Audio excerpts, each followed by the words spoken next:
Oh, come on. Hey, welcome to the BOP, the BLERD official podcast.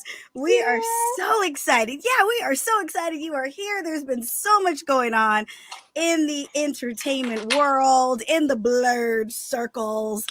How are you guys doing? Hilton George, how are you, my friend? Oh, I'm doing fine. I'm the only person that didn't get any of that lovely snow that the New York people got. I got some dreary rain that made me taking my trash to the curb. A real miserable experience last night. Dang it. Yeah, I know, How right? dare you, I got God? gypped. How dare you, God, make a was miserable experience? I know, right? And it's always the same. Weatherman shows the forecast and the models of the Doppler radar, and you get all that white snow and all that stuff over DC, and then we get rain. Right. Just skip me. Just skip me. Right. Yeah. It's kind Other than that, I'm fine. Yeah. Speaking of snow, you got all the snow. Christi Renee, how you doing, Queen? Girl, up here, y'all know, just trying to stay warm, stay out the way. Yes, we went to bed to rain and woke up with snow. So it's and then the sun came out gloriously and probably melted half of it. But they even closed schools down. I'm so shocked. Like that's interesting. I thought this would be a place where it's not like living in Texas, where it's like a panic. Everybody goes into a panic. Right. And you have to shut the world down. But no, they actually did. I think because they were only anticipating rain and the temperatures dropped. And anyway, I am here. I'm happy, healthy, and feeling lovely and ready to get into all the good goods. Looking beautiful, looking beautiful. Oh my God, Hilton, you look beautiful also. So don't get jelly. Yeah, I did my edges. And you know, don't be getting jelly. No, it's been such a fun weekend and such a fun week, and I'm so excited. I mean, we got the Super Bowl. I don't know who you guys were going for. I had no skin in the game. You guys know I'm from Dallas, Texas. Yeah, I'm from Dallas, and so we always, you have to, if you're a Texan, you cheer for Texas teams, and obviously they weren't there. I do. I'm all Cowboys all day, every day. Oh my gosh, my family would disown me. We were born and raised like boys. But anyway, we got an amazing concert. We got Usher, and I was loving it because it's like, now, guys, you notice we're old enough to where we are the official demographic for, he should have done that, and he didn't do it. That's like a signature move now. But we are the official demographic for the Super Bowl concert, and we got Usher, we got Luda, we got Alicia Keys, we got Jermaine Dupri's Fox, Little John. The roller skates. I mean, it was so much. He did in 13 minutes. What he did was just unbelievable. He brought the culture for sure. Sure. It was great. The Kappas, he had 2 Kappas out there with him, doing the thing that the shimmy. Lord, the shimmy. It was great. I know. Great. The roller skating was what got me when that one dude rolled in and was almost like in a headstand, like on some skates. And then they started hitting choreography. I'm like, okay, I loved it. It was definitely for the culture. And roller skating is a big thing in our culture. Like, we don't just skate. We go dance skate. And he showed the world how we do it. I'm wondering if this was part of it. Because remember, he had a residency in Vegas. It was. It just ended. And his tour is kicking off in a few months. Yeah. So I'm wondering how much of that show people were getting at the Vegas show that he was doing. Or is this something new? Because I was like, okay, so he putting, I feel like he'd done these moves before. I think he's like, I'm going to bring my Vegas stage show out there onto the main drag and show him what I got. And then I'm going to take it on tour. Because you know what happened? You know what happened? You don't get paid to do the halftime show, right? No. But his tickets for his show were at a certain level, $200, $300 a ticket in the good sections. Yeah. And then after the Super Bowl went up $1,000. $600, $800. The sound of the price going up. Yeah. Exactly. I was like, okay, I see what you did there. It's like, okay, how many dates is he doing? How many arenas is he doing on multiple dates? I know. And then he's like, you know what? I did the Super Bowl. Keep the party. Yeah. So, well, it was a condensed version of or a snapshot of the Vegas residency. Like, they had all the dancers and the stripper poles and it was like circus. Like, it was like a Vegas circus. And then they had the skating. Like Cirque du Soleil. Yeah. You will not be happy with that. No, sir. It really was. Yeah, it was. It was not. Yeah. 6 of them, Usher. 6. Come on now. With all that he did for the culture and all that he did, you know, people were outraged by him hugging Alicia Keys from behind. It was ridiculous. Wasn't nobody outraged but Swizz Beatz. Right. I was fine with it. I ain't got nothing on. Look, and he wasn't. Alicia Keys ain't got my number. Like, he wasn't nobody. It was stupid people. It was just stupid people. Yeah. I think it's just that male energy started rearing its ugly head and was like, oh, you ain't gonna grab on my woman like that. And I was like, come on, guys. If it would have been the other way around, like how many women have Usher hugged on? How many women have grabbed Usher? And nobody, everybody's like, he's a menace to society. He's a terrorist. He's taking all the women. I loved it though. I think that's what my boo would have been. If you my boo, I'm gonna hug you like you my boo. I don't have a problem. I don't have a problem with Usher's brand being Mr. Steal Your Girl. You just don't have your when he call a woman up on stage like all these R&B artists do, you don't let your woman be the one to go up there. Right. That's just it. You just know. Well, you know when Beyonce brought, when Destiny's Child brought some guys on there, they grinded them down to the ground. Yes, but you know what they do? The women got it different. They strap the brothers down. So the brothers are now blameless for whatever goes on. They can go home and be like, I was tied up, baby. Yeah. These women that go up with Usher and Trey Songz and all them, they be all like, participating. And then they got to get in the Tercel with their boyfriend. Not the Tercel. And then drive home. Why the boyfriend got the Tercel? I'm mad at that. You got Usher sweat all in your shirt. And I'm mad at the Tercel. Like switching up the mixtapes. Come on, give him a Mercedes, give him a Benz or something. Come on. No, because it's only the brothers that ain't got nothing that's mad. That's the thing. And Swizz was not upset at all. Not mad at all. He checked it. He's like, this is entertainment. This is they are performing, and they did that song together. Legends. So we could go back and look at the video. We can, you have reference points. There was nothing inappropriate about it. Like it's a performance. Those are entertainers, and they entertained us. They performed that song, and it was. I thought it was. I didn't think it was distasteful. This is the thing. Go ahead. What are you saying? All I'm saying is Alicia Keys, she married the right person. Yes. Had it been me, I'd have been, you stay your ass behind that piano. If your hands leave you Alicia Keys, your hands got to stay on them keys. You come from behind that piano. You had to get all them legs and all that butt from around. She need to show that outfit off, honey. They had a talk. Yaddy. Swizz Beatz PR people got a hold of him before he started tweeting. It's like, Swizz, don't do it. You know what? Listen, we do not support the opinions of Hilton George at all. Okay, but you know what? Remember when we got that album from Usher when he was all in love and it was the most boring album ever? So we need the Usher who's going to be the pimp, the player, the Mr. Steal Your Girl. Like we need that guy because that guy's the one that we like. Yeah. And he really got married. Like Usher got married. No. He didn't get married? No, he was issued a marriage certificate. He turned it in. He received the take-home test. He didn't fill it out and turned it in yet. They got 2 kids and they've been together like 5-7 years. We'll see what happened when it get turned in. We'll get the notification. I want to make sure we take a moment to acknowledge the historical Jackson State University Sonic Boom band that performed with him. Oh my God. I have been following them for years. I remember taking my kids. We were coming back from New Orleans when they were much younger. And we went to Jackson State University and they gave us a tour. We actually got to go down into a basement where they had just gotten, they had a small museum there. So they had African sculpture, all kinds of stuff that they had just gotten in from a big shipment overseas. Phenomenal place. Shout out to Jackson State University Sonic Boom. I thought they were, that's such a huge platform for them to be on. And I just love, again, he brought the culture. It is Black history. All these things happen in Black history. We got Super Bowl, NBA, All-Star. Like, it's Black. Yeah. Whether the NFL is Black or not, they not. But we still mad at them. You saw that Kaepernick curse was right on them 49ers. You do right by me.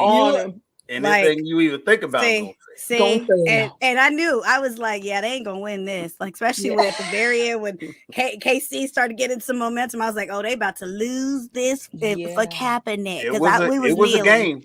It was a game. It was a game to watch. It was. And I actually watched. Women of America, weird. I don't know if you noticed, but there was a football game being played on either side of the Usher concert. Oh, I watched everything from some start people to was finish. Like, why is all these football? They gonna break into football when Usher? Yeah, they were like, why are these guys playing at the Usher concert? And they all up on his stage and stuff. Yeah, in the way, off his field, get off the field, messing up his grass. But it's also about the commercials.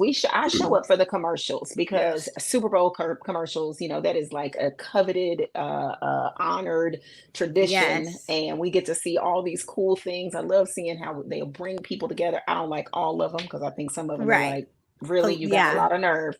However, we saw something that was incredible. First of all, let's just can we please just talk about Beyonce? Can we please? That was next on my list. I thought you was talking about the Temu commercials. I thought you was hyped about that. No, that was announcing the album, and all us Texas girls started two-stepping. Like, we was like, what's up? And everybody's like, country. We like, what? Y'all don't like, we about to rip up the line dance. And she at the game like she is minding her business. Yeah, with her like the hair and like I was like, why is she so like she was like Dolly Parton or something. You gonna switch your whole carrier so you can hear this. Yeah. You ain't on Verizon. Oops. Like, listen, I thought that was brilliance in marketing. Sure. She does it. She knows how to do a drop. I mean, her commercial was hysterical. There were some people. Commercial. Yeah, there were some people who were like, "Is Beyonce like the person who gets engaged at a wedding? Like, where you steal the thunder from Usher? You stole the thunder from KC winning." Yep. All of a sudden, like, she put that out second half, and we were like, all it was Beyonce. But I will say, I am so excited. I don't even listen to country music. I like the song though, the Texas Hold'em one. That's a banger. But I'm not a country music fan. But if there's anyone who can do it, can come through and get rid of all the discrimination, but like actually be like allowed in. Like, you got to think about country music has been like no black people. No Latino, no color. Country music is black music. Yes, it originated. It. Yes, it was originated in the South. But the reality is that history is never told. Mm-hmm. So if there's anyone who could get in and actually, she was number one on the chart. She was number one on Apple Music the next day. Like, if anyone who can break those barriers, she had spots 1 and 2 with both the two songs, 16 Carriages and Texas Hold'em. It's like, she about to bring MAGA into the Bayhive. It's about to be crazy out here. They gonna be out here. They gonna be MAGA hats at the tour. We're gonna be trying to figure out what to do. Hey, look, this might be the first time in history where white people showing black people how to line dance. Right, we're gonna be like, we're gonna be out here like, oh wait, is this the achy breaky or the hokey pokey? I don't know. You know what? Hold up, but we about to take the line dance back because we had that too. We've been line dancing, and they just took that away and just claimed it as their own. But that's okay. Because we about to come in and we about to revolutionize the line dance. I gotta go get me a hat. They gonna look. The MAGA people gonna march. They gonna march on ASCAP. They bedazzle all my clothes. Y'all done gone too far. Wait, but what was hilarious was Joe Biden the next day was trolling MAGA and was like saying that, how they always have that like where his eyes are lit up or whatever, and he goes, it's just like we planned it. Congratulations, KC. Because it was this whole like conspiracy theory that Joe Biden and Taylor Swift were infiltrating the NFL and boot boot boot, and of course it was the highest rated show. Everybody loved seeing her. Like, she pissed off every like dude that's walking around with like some like a dumb guy, and Joe Biden put the icing on the cake and trolled them. Oh, word. They need to make up their mind. He's either a feckless elderly person with dementia, or he's an Illuminati mastermind. Who's taking you can't be both. Yeah, you can't be both. Because Because I'm thinking like this: if it were me, I would troll them by claiming the Illuminati. Like, yeah, you got me. Yeah. All this is according to my evil plan. Exactly. Like, I stay home, maggots. It's already been decided. Not maggots. Maggots. Basically, guys, I know. Yeah, it's way too racist over there, so we make fun of it. I'm sorry if some of our listeners or watchers are. I'm sorry, guys. We're very liberal over here. Karen, listen. I'm telling sorry, you, not sorry. I actually have less doubts about Joe Biden's chances of winning before they pissed off Taylor Swift. Like you can't mess with Taylor Swift. The Swifties actually are tougher than the Bayhive. The Bayhive will fight for the Bay. Yeah, they might not vote if she tell them to vote. The Swifties be voting with their money. They do. They not downloading no bootleg copies. They showing up. They singing every song, and don't forget, buy all the merch. Taylor Swift started as a country singer. Yeah. So her foundation is white America. And y'all trying to pick a fight with her millions and millions and millions and millions of followers who are just turning into voting age. She gonna mess around and vote. A ham sandwich gonna be president because Taylor Swift told everybody write in ham sandwich, and then President ham sandwich. It's so dumb. Like this girl is like she's like minding her business, dating a guy, and it's like I don't understand what the problem is. Like they literally broke it down, and I get it. Like there's a lot of attention put on her, and it's just frivolous. But it's like I love a woman who upsets a whole like group of racist regime people. You know what I'm saying? Like just by showing up, like it's like, yeah, girl, like all of a sudden I'm a Taylor Swift fan. I'm a Swiftie and I ain't never been a Swiftie, but I appreciate I know. Shake It Off. I can't. I do know one song. Shake It Off. You know that one. That's it. That's listen, Christi, here's the thing about Taylor Swift. I guarantee you know more songs by Taylor Swift than you think you do. If you played her like right, exactly. Yeah. It's just in your brain. You didn't buy the song. You didn't play the song. You've heard it in the grocery store. It's in your mental DNA. When you hear it, be like, oh, I didn't know that was her. Right. Or, you've heard it. We've heard it like in the grocery store. We're walking around and you like, okay. I love that song. I just never knew the name or who sang it. Yeah. That's the kind of star she is. And I really respect how she handled everything because you know what she could have done that she didn't do. She could have got up on that stage with her boyfriend when he was getting that trophy, and she sat her butt down in the stands with everybody else and cheered him from a distance. And I was like, you know what? I was like, there you go. She's level headed. She respected the fact that like that was his moment. Like you know what I'm saying? There were other partners up there. Yeah, there were. There were. So there would have been for her to do it if she wanted. But I'm with you. She was like, no, that's my man. Let him have his moment. And boom, he won. And boom, pissed off America, and when he won, it was great. But the other thing that happened while we were watching the Super Bowl was the Deadpool and Wolverine official trailer dropped. And guys, we gotta review it. I lost it. You lost it. It was everything. Like I'm counting down the seconds to this movie. Yes. I know. Like this is one of the ones. Like this is like I'm not like how I was with Black Panther, Wakanda Forever. Like I want to see this one that bad. So we're gonna watch the trailer now. See what you guys think. I'm super excited. Oh my god. Birthday to you. All right. Okay. It's been a challenging few years, for sure. But I'm happy. That is because of each and every one of you. I'm the luckiest man alive. Make a wish, buddy.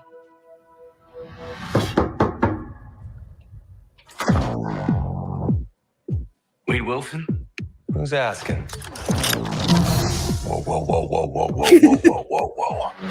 Is that supposed to be scary? Pegging isn't new for me, friendo, but it is for Disney. Not the wig. Oh my God. God. The televangelist wig. Mr. Wilson, you appear to have soiled yourself while unconscious. I wasn't unconscious. Who are you? Why am I here? Walk with me. Wade, you are special. This is your chance to be a hero among heroes.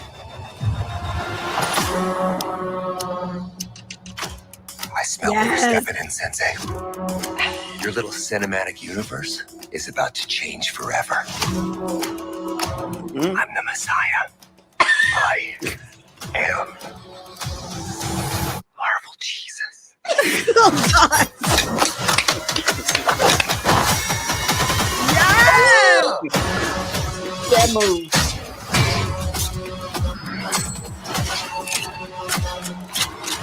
Yes. Yeah, please. Oh my God.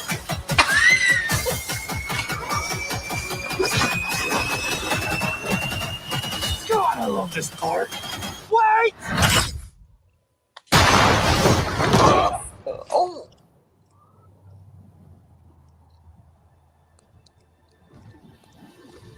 Oh my God. Don't just stand there, you ape. Give me a hand up. Nope, I'm actually okay. Thank you very much.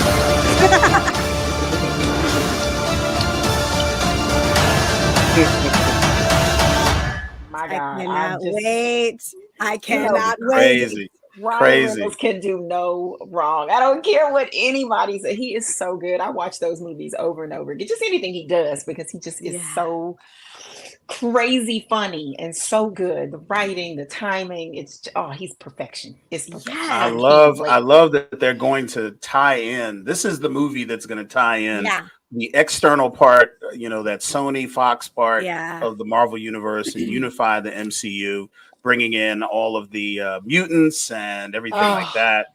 And there's speculation on what the storyline is going to be.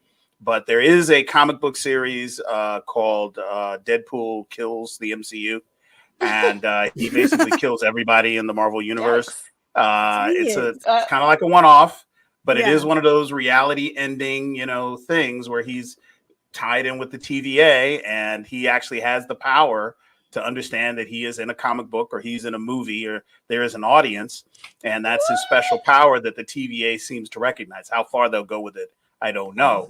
But they're really, really going to play this out, and I think this is going to be the thing that I think ties up all the loose ends and all the things in the last 3 years that people have been like, since Endgame, they feel like the Marvel Cinematic Universe has kind of spun out and it hasn't really had a cohesive track to Phase 5. And he's going to be the one to just be like, okay, we're gonna iron this thing out and make it run. So I'm excited. Yeah.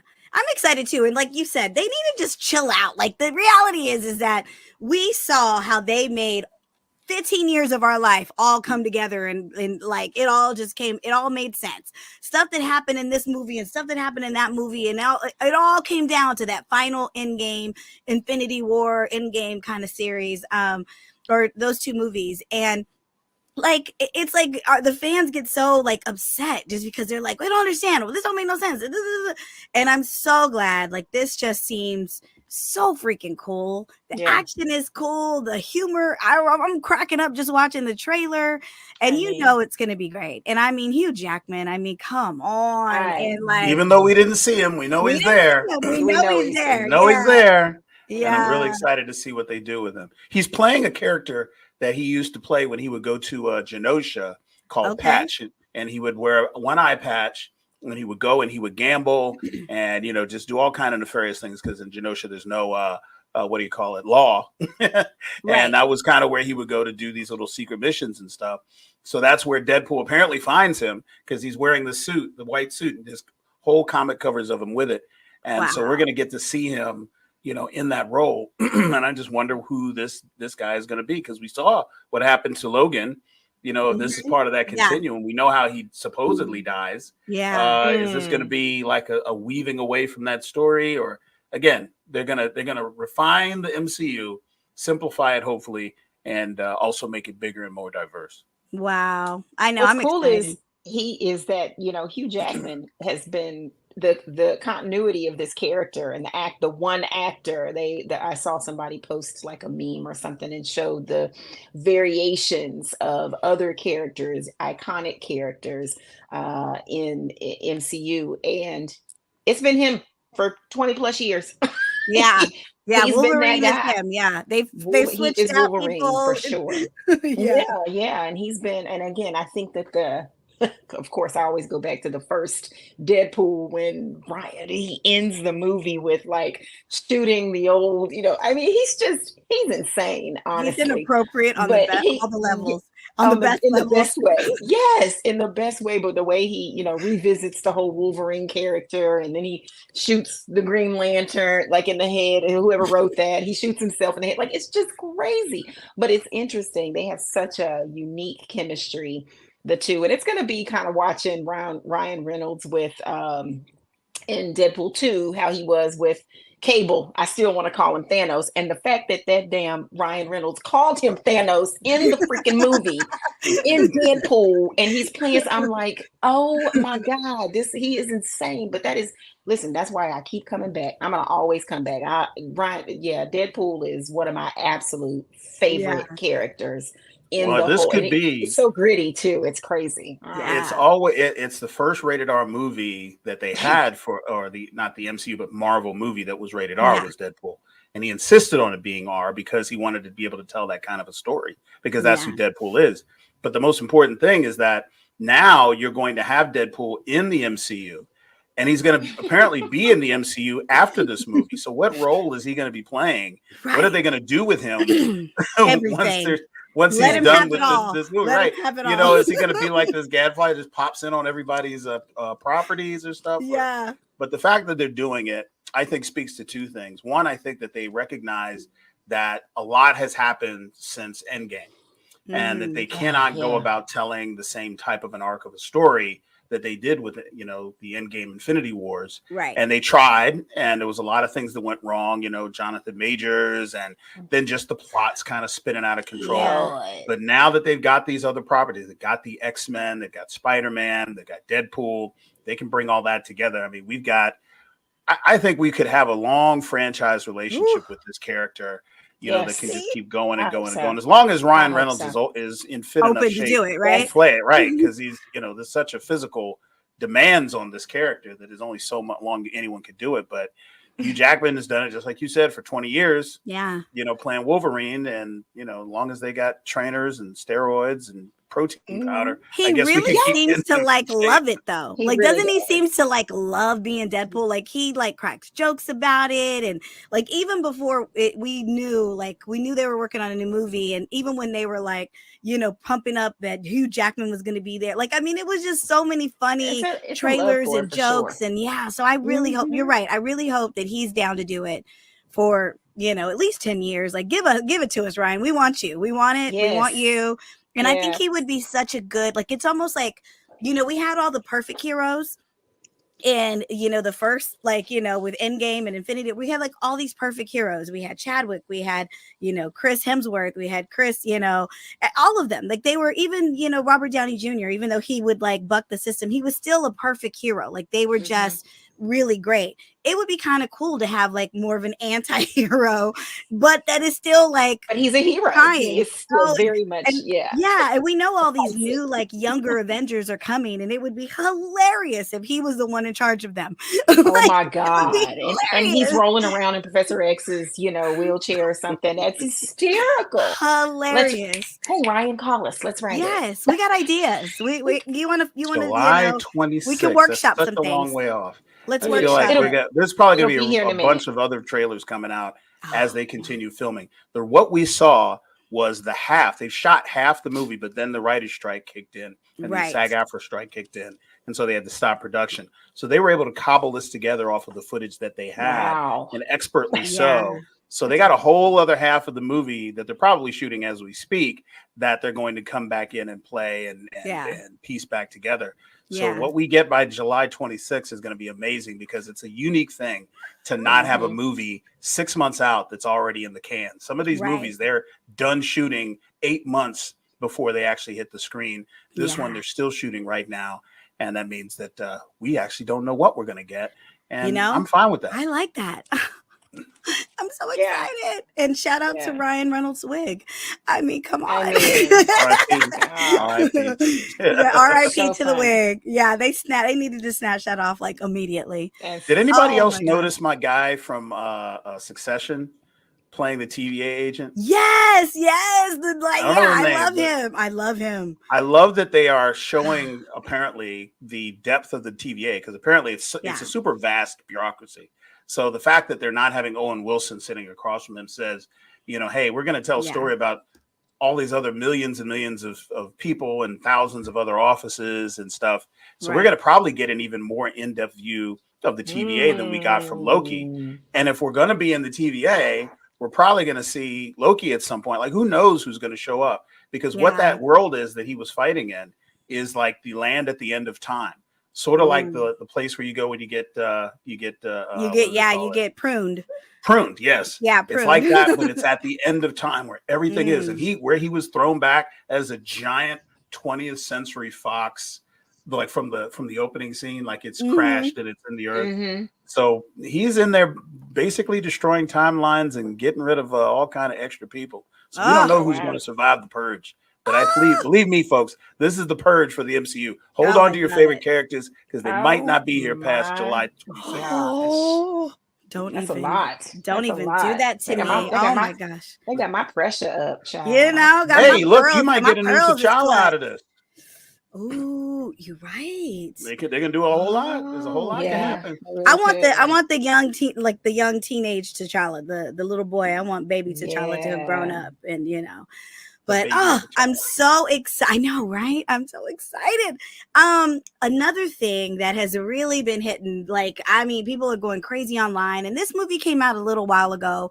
But we decided we wanted to cover Assembled, because you guys know we love Assembled, and there's, we're going to cover this movie as well, was The Marvels. It's like crazy because people have been hating it. People have been loving it. People have just been fighting on the internet, like whether or not they like it, love it, whatever. And guys, I am first to admit, you guys know when, the first Captain Marvel came out, I was not a fan. I was like, and then I watched it again and I was like, it's not as bad as I thought, blah, blah, blah.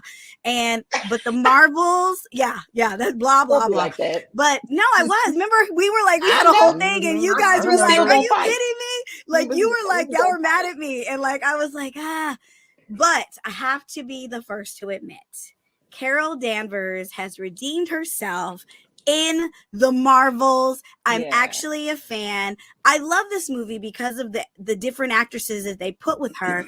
It just the first movie I didn't like because she was so serious and she was so I don't know, it was just something that I couldn't relate to her because she was just so straight-laced and kind of, and you explained it to me. I mean, that was the Kree and that's how they act and they're, But in this movie, she became a part of the team. She was teaching, Kamala. She was working with Monica. And you saw that she loved, she lost, she grew as a person, as a superhero.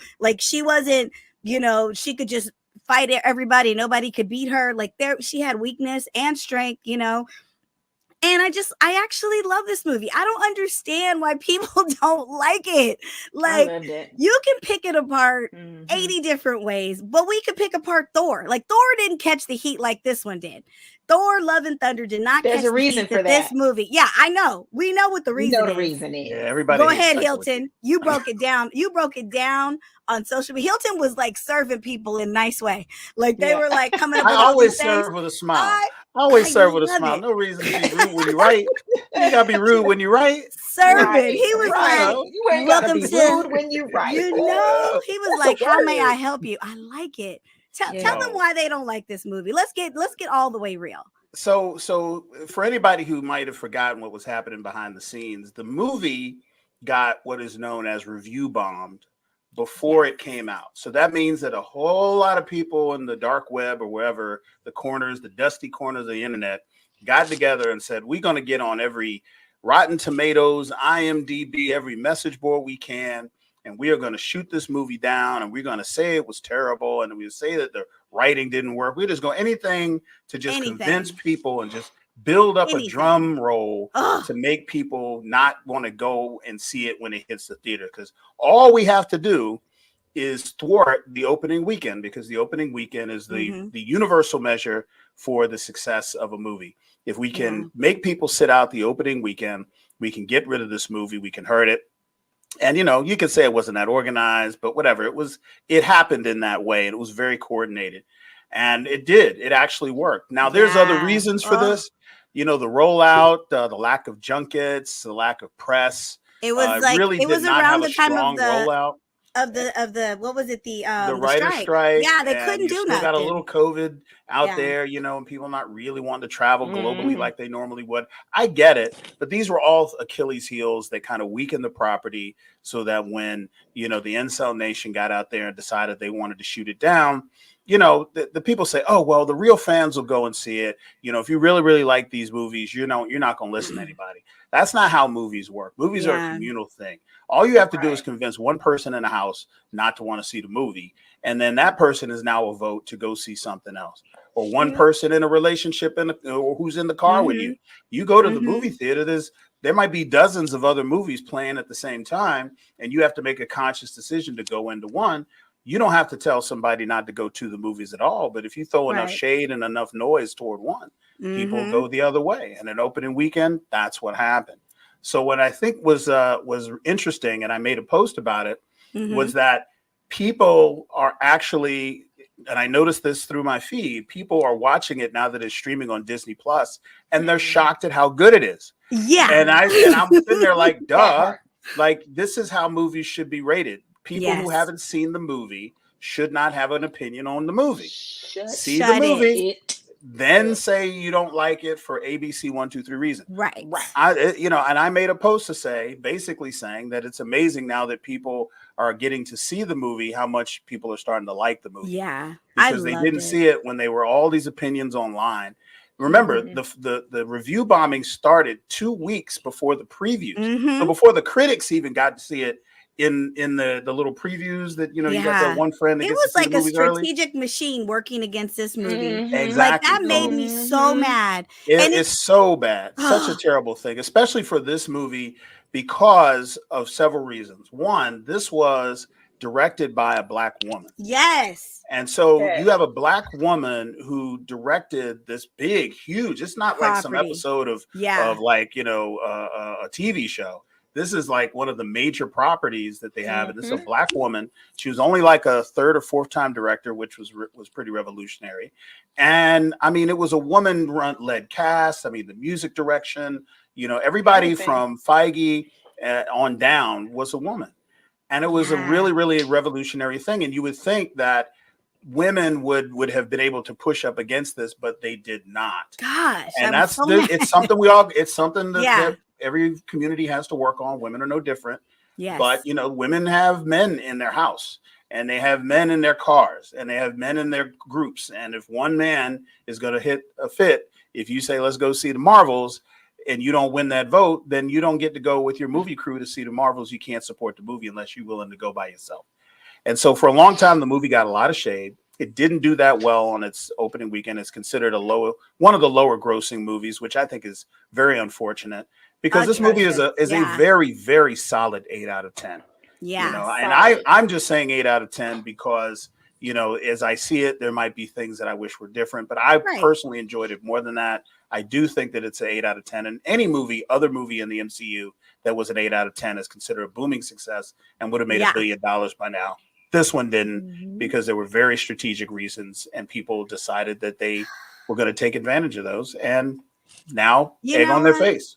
I know. And what's so made me so mad? Like just knowing that, like I literally bought it on, even though I knew it was going to be streaming, like I knew it was coming out. And so I bought it. I spent my $20 because I was like, I want them to have my money in a few different ways because you're right. Like when you watch Assembled, I mean, you see there are women leading the charge of this movie, and they created an atmosphere that was beautiful and productive. And it was like, I wanted to be on this movie. Like, I was like, they are having the time of their life. Like, they were probably working the longest hours, the longest days. And I mean, everybody was crying when it was a wrap. And it was just such good performances, good friendships, good, like, seeds were planted for the future of the MCU. And, like, I don't even get it. But I do understand. Like, it's always like a group of haters that are always going to go against. And this was a perfect one to go against. Like they tried it with Wakanda Forever. And I feel like we were like, oh no. Like that, like it was like Wakanda Forever was like the black delegation stood against because we were like, we need to say goodbye to Chadwick. Like they couldn't override that. But they tried it. Like they were trying to get everyone to be discouraged. But oh man, Christi, what did you think? Because I know you've always been a Captain Marvel fan, and you were like, but I'm a fan now too. I'm part of the crew, guys. I've come to my senses. I think, okay, first I'll say like Brie Larson, I think is a from what I can see, what I can tell, and especially I think goodness for projects like Assembled, because we get to see a little bit more in depth of these people, not just the characters, but these people that put these amazing things together.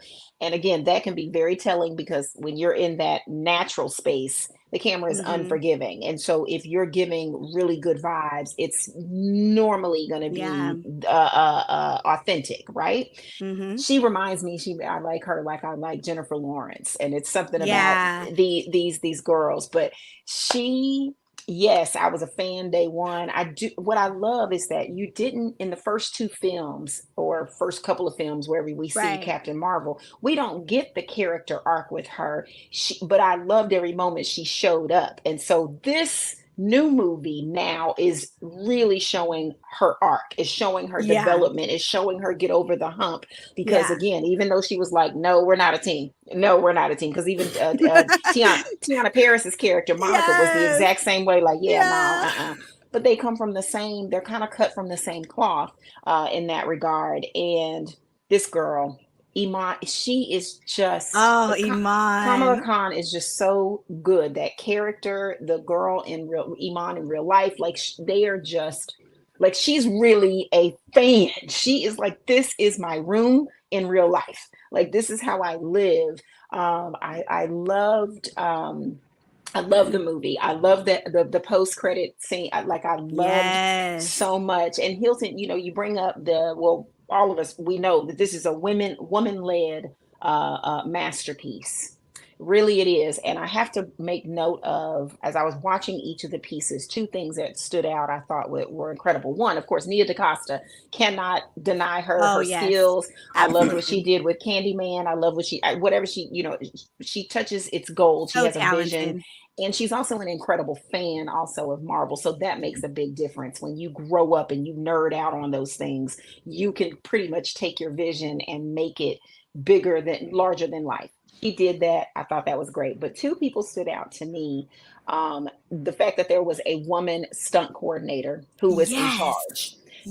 She was the director of all of that. And then that is like such a man's world. Like, it really is. Like, and look who her assistant was. Her assistant was the man who is Jet Li's double stunt. Like, that's incredible in and of itself. And he is the assistant. He's second in line. Then the next thing that I loved was the music direction. Again, a music director that is a woman, and the lady that they pulled in to do the sound, to do those unique sounds, like that was fascinating to me. And it was so fascinating. She's a deaf musician. So again, we look at Marvel. We just talked about Echo, and we talk about how Marvel has created such a safe space, a productive space, a progressive space for these stories to be told, and to not only for them to be entertaining, but they're so inspirational and so insightful. And I think, again, y'all know how I feel about Marvel. They can do no wrong. Even when they do wrong, it's just by default, by accident. It's because the universe, something messed up in the universe. You can't hit a home run every time. Listen, but they'll get damn close, right? But they, again, did not miss with this. We loved when we talked about Miss Marvel in the beginning. Like, Yes. That family, the culture, just I bringing all love of that. them. Oh, and the set for what's the land? Hilton, I know you can say whatever the place that they created where they sing. First of all, I was cracking up in my soul I don't know the why whole people time. hated that But so much. Like so many people I hated loved that. And I it. was like, I thought it was the great. movie needed something The funny. the musical part of this movie was only a couple of minutes. They only sang like And once it was she got hysterical. there, and Oh people were my like, gosh. the singing was to. I'm like, there's But less singing listen, than There's what could I so I much push more appreciated movie. was once again Marvel, Nia, everybody into the powers that be recognized a moment to pull from something cultural, and that was all African inspired. Hair, makeup, Mm-hmm. clothing, just Yeah. the whole vibe of it was African Yeah. inspired. So again, thank you in Black History Yes. Month for Yes. giving us yet another moment to celebrate. Yes. So Oh, that's my 2 cents. It you was know what I wonderful. love though? Like you brought up the action. Like in the beginning when they were power switching, like every time someone would use their power, they would switch. I was so impressed with that fight, Yes. with the fight scenes where you were switching 3 different locations and like they would do something and the other actress would fly through the air and land in Crazy. that. Like it was so amazing. And I was like literally when I was watching the movie going, how did they keep up with the continuity? Like how do they keep up with this? And then they showed you in Assembled how they had to shoot it, how they had to spend time, like everybody had to be there. Like it was just so freaking cool. Yeah. I'm glad now. I'm thankful again for Disney Plus because there are so many things that people like sleep on. And then they have Disney Plus, so they're like, oh, I ain't got nothing to watch, so I'll just watch it. And now it's like almost it gets a resurgence. It gets another chance to show that it was a great movie and that all this whole, like the whole machine was almost working against it. And I just don't even understand that. But it was it was phenomenal. Was there anything now, obviously all 3 of us liked it. I agree it was about an 8 out of 10. It wasn't like the best Marvel movie, but I didn't expect it to be, right? Like this wasn't the one that I was like, okay, you're going to make me cry. And like, it wasn't Endgame. I didn't need it to be everything I needed it to be, right? What was something that you didn't like? Because we obviously liked it. And just for the people who are the haters out there, what was something that you could agree with? Like, okay, I get what you're saying. It was, that kind of bothered me. Blah, blah, blah, blah. Is there anything? Well, for me, I think the only part of it that I struggled with was the portrayal of Sword. Sword in the comics is as big, if not bigger than Shield. Okay. And they didn't really explain Sword other than to name it and then keep moving.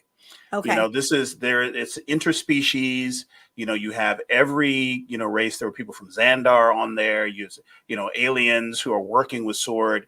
How long has Sword been there, and how many space stations are there? Because in the comics, there's more than just one. And all of these questions, they did not map out Sword, which I think is important because this movie did a lot to move the narrative forward. We got introduced to the X-Men universe in the post-credit scene. That's huge. Huge. People don't understand. And in the perfect way, like the perfect way to do it. In a very perfect way. Yes. Just being able to write that in. And, any other movie that would have taken these kinds of leaps probably would have taken the responsibility to say, okay, well, Sword is going to be a big part of the storyline moving forward. So we should define what it is. I mean, if the space station is going to explode and then all the Sword staff and employees are going to have to evacuate, is that the end of Sword? Are there other stations? They didn't really map that out. And I think it might have given it a little bit more gravitas. What I've liked about S.H.I.E.L.D. across phase 1, 2, well, maybe not so much 1, but 2, 3, and part of 4, is that it was this constant presence. And it was S.H.I.E.L.D. was always there in the back. Yeah. And even though S.H.I.E.L.D. was not necessarily there to directly combat cosmic level threats, and they had to outsource to the Avengers and the Thor and all this stuff, we felt like they kind of knew what their stuff was. There was an agency dedicated to that. And we don't feel that with Sword. We didn't go away feeling like, oh, Sword's got this, even though there's no longer a shield. And that's the only thing that like stands out to me. Everything else, and I'm just going to be honest with you. This movie doesn't have any fatal flaws. There are no bad performances. Right. There's no complaints, even among the haters. Nobody said that the CGI and the special effects were lacking, which is one of the first things that the Marvel fans will go for. Yeah. You know, the cast was perfect. No one said anything bad about the cast. I think everybody was on point. Just like you said, the music and the score, the fight choreography is actually a highlight. It's above and beyond, you know, even for all the reasons that we talk about, you know, them switching and having different fighting styles, different powers, fighting other people with different fighting styles and different powers. You know, some are in space and some are on the moon and some are on, and, you know, all of that is just like really, really huge. So you talk about things that are minuses. Is it something I would do different? Is it something that they might address in some cogent way in the next movie? Probably. But, you know, if you're looking for like a chink in the armor, like, I mean, if you had to pick one, that'd be it. But I can't really think of anything else. Yeah. Christy, did you have anything that you were just like, I didn't either? Like, no, I didn't. I really didn't. I enjoyed every bit of. There were a couple of moments where I felt like, oh, this feels like very comic book stance, but I thought that's a great tribute to the fact that this all comes from a comic book. So, right, that, they forget about that history. It really is. But I think it's great to have those moments where it's not so, you know, forward and so, you know, because sometimes that can be abrasive when you get so far away from the comic book. Yeah. And that I think that was a great, just a little minor thing to kind of keep or add.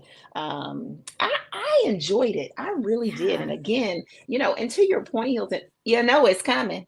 You know, Sword is coming. Like we're gonna, Marvel, I'm pretty certain has found a way. You know, in 7 years from now, it's going to be a whole new. It'll all make sense. It'll all make sense, and it'll be like, yep, sew it up. It'll be in Deadpool. They're gonna sew it up. Yeah, exactly. Even with this, you know, again, I understand, Karen, you're not the only one who probably didn't fully enjoy the first Captain Marvel. Right. They figured out a way to continue her story and to build that out. And I think that's what they get so brilliantly is they listen to a degree, and then they figure out a way. And again, it's who they bring in, it's who they're willing to work with, and who they're not limited. They just do not, they don't have any, you know, there's no borders with Marvel. So they're working with people. And I think that's great. And that's how we get these great stories that I didn't find anything wrong with. I can't wait for more. I cannot wait for more. And I agree. I really didn't find anything that just was unsettling or just was like, oh, come on. Like, you know, and I'm quick to do that. And I didn't. And honestly, I read a meme the other day, and it kind of, for me, explained like, it's like one of those things where they said, you know, for the last 20, 30 years, they've been telling little girls, you go girl, and you got this, and you can do anything. But they didn't tell the little boys how to deal with it when the women are doing everything, and the women are, you know, exceeding expectations, and they have confidence. And I just feel like every time we get a movie that has a lead, you know, an allegiant, you know, a lead actress or a lead villain that's a woman, or, you know, you just have a lot of women up front, they have a problem.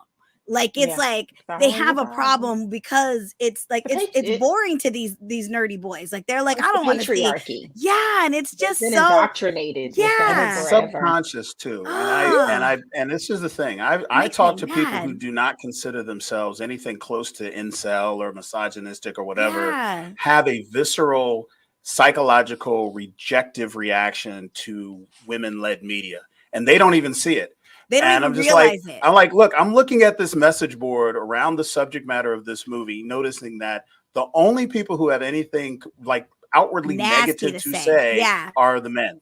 And the men, you don't see this. Like, you're blind to the fact that, wait, if I were in a room where there were, and I ended up in one side of the room and all the women were on the other side, I'd start wondering why I'm where I'm at. I'd be like, wait a minute, what is happening? Why aren't we mixed back in with each other? What is about to go down? But it's a blind spot, I think, for a lot of men, to a lot of your point. And I want to say something, and this is to the community. This is where I think we need to do better. We as a Black community, we as, you know, women community, minority, underrepresented communities need to be more diligent need to be more determinative when it comes down to supporting the things that we ask for. And I get so frustrated because all I see and all the people I talk to is like, we want Black women directors in sci-fi and fantasy, and we want Black women leads that have magic and superpowers and be in space, and we want it and we want it and we want it, and then when it comes out, everybody's a civilian all of a sudden. You shit on like, it. Wait a minute, like you know, or not even that, but just not being a force. Yeah. Right. You know, we get behind stuff that we get behind stuff that you know we want. And we forced Black Panther to make $1 billion in a month. Yeah. You know, we decided that was going to happen. It might have done it anyway. There's no way to know. But the fact that there are so many Black women, and that there's so many women that I know who are in and fans of the sci-fi fantasy world, who for whatever reason did not gather all their girlfriends and be like, wait, there is a Black woman directing a major Marvel movie. We are going. Yep. Your man is welcome, but he's not welcome to step on this. We are getting in the car and we are buying our tickets, and we are going to put this movie over the top to let people know that we are not letting the incels and the Proud Boys tell us that we can't do this and we can't be successful, because you know Feige and all them, bless their hearts, they're counting dollars. And if they look at that first weekend opener and it's not making the money, how many more Black directors are we going to get? How many more Black women directors are they going to hire? If they even think for a second that there's either A, going to be a reaction like this that'll replicate the result they had with the Marvels in the theater, or B, you know, we're just not going to get the same type of result. You know, the fact is that matters. And the fact that we didn't show out, and the fact that we didn't show up in very conspicuous open ways to push back against this very blatant assault against women, against people of color and diversity in these places that we say we want it. We're asking for stuff, and then when we don't get it, we get mad. But then when it comes and we don't support it, and then we wonder why the next director of the next Marvel's movie is going to be a white guy, and then we're going to be like, wait a minute, and then we're like, well, look what happened. Y'all had a Black woman out here who, you know, was considered a failure and is just now getting redeemed because we're seeing the streaming numbers for this. And how long has it been? It's been almost 8 months, 9 months. Like, you know, that's a failure on our part, and we just need to be better in supporting the stuff that we asked for, and we didn't do it here, and so shame on us. And we need to be conscious of that for the next movie that comes out that's got our fingerprints on it. There, I said it. Off my soapbox. Yes, and so far we will say this. So far, and this is what is considered a failure, guys. So far, this movie has done 206.1 million in the USA. So it's like almost one of those things too, where it's like, I mean the numbers that you got to get in order to be considered a success. For a Marvel movie, for a Marvel movie is crazy. So, but yeah, I thoroughly enjoyed it. I hope you watch it because and then watch The Assembled, because it is so amazing and how they were able to put this together. It was a very complicated movie. There were there was obviously 3 lead actresses. There was really good humor, really good fun stuff. It's great. Like I hope you watch it. I don't know what else to tell you. You know, I also want to commend like a person like Samuel L. Jackson who knows how to take a backseat and let, you know, again, you had 3 protagonist women and you had a female antagonist. And who, by the way, come on, ma'am, she is that's Loki's baby mama. I think yes, I think in real life, I'm sorry, Tom Hiddleston, we love him. Not like Loki, but anyway, I think that also speaks volumes to the rich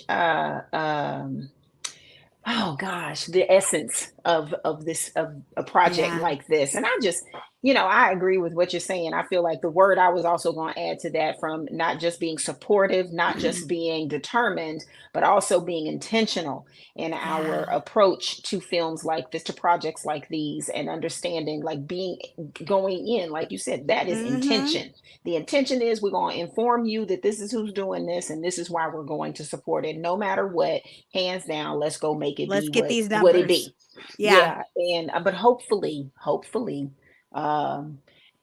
that Marvel is not, or Kevin Feige is not that guy that just cancels all opportunities. And I don't think that he is. I don't think that he's had that track record. So, it is, again, this was a film that was under attack before the freaking critics got to it, before it could even get out, just barely in the streets. So, and everybody acknowledged that. Like, we all saw it. Everybody saw it. It was just, it was incredibly unfortunate. And that's not Nia DaCosta's fault.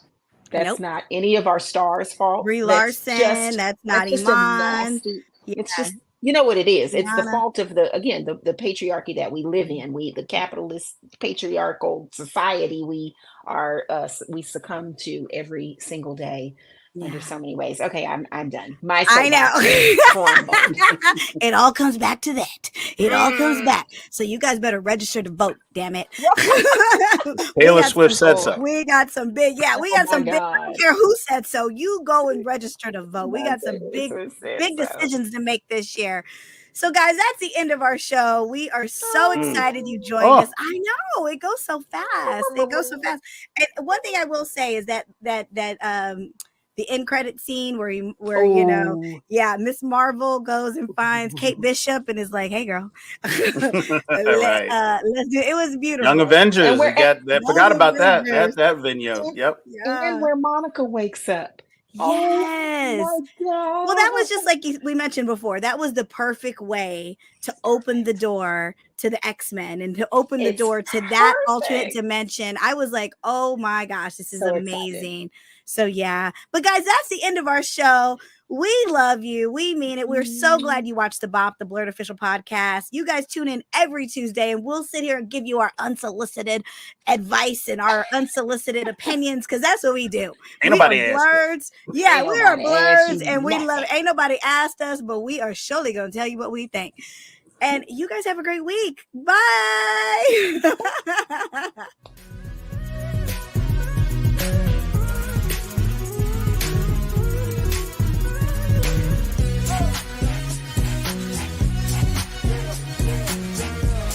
Tune in every Tuesday for a new episode of the BOP, the BLERD official podcast.